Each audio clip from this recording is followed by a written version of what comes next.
Dead Matter is a true sandbox survival horror game. You will fight to survive in a zombie-packed, post-apocalyptic world, designed from the bottom up to foster whichever playstyle suits you best. Home to many threats, post-apocalyptic Alberta will throw everything it can at you, from hordes of flesh-crazed undead, to AI trying to make their way through the world, and of course, other players that are doing what they can to survive. Though above all else, mistakes are killer. Plan accordingly. Our massive world is based on Alberta, Canada, and it is designed to deliver an immersive world that is packed full of landmarks begging to be explored. We've developed a huge variety of procedural generation tools with artist control in mind. These tools allow our very small team of artists to deliver a large, detailed, and immersive world. All of the tools we are currently showing will be available to the modding community.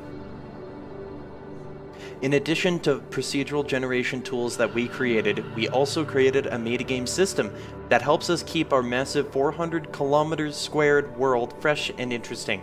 The metagame manages the loot economy, the electricity and water flowing through the map, trees that have been chopped down, potential sources of contamination for resources, as well as the weather, including a season cycle.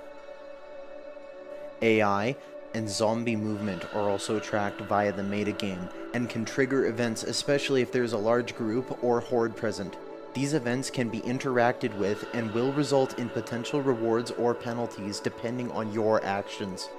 Our largest design goal is replayability. Experienced players, especially those that enjoy the PvE and cooperative elements of our game, will find every session to be different from the last. This is important because we want to play our game too. There is also a variety of buildings that you can choose to reclaim in order to aid your long-term survival. This quiet, unassuming suburban home is our first example of a building that you can reclaim. That, yes, you can move furniture around, you can place lights, lanterns, generators, anything, even barricade your own windows the way that you want. It is your house. Though, no matter where you decide to stay, you'll be responsible for getting the power back up, getting some water barrels, as well as maybe setting up some furniture. Another option to choose from is a loot-filled industrial warehouse. This is for players that like to customize their gear, as well as build things. If you're more of a fan of driving things, then the gas station and auto repair shop is more for you. Like the vehicles you were looking at right now, all weapons in our game are customizable. Currently we have over 50 unique melee weapons and counting in our game. This does not include any reskins or lazy edits of existing models. Every weapon will also be modifiable. The baseball bat and the machete are the best examples of where we would like to take this concept. We need your help to get a polished, playable alpha version of our game onto Steam within the next 6 months.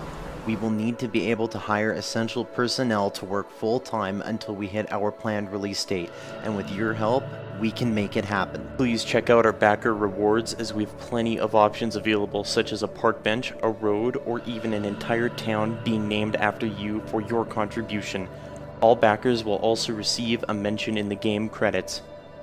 We take your support and voice seriously, so drop any suggestions, ideas, or thoughts you might have on our forums or social media, where we plan to communicate development progress, including vlogs, screenshots, and community QA sessions.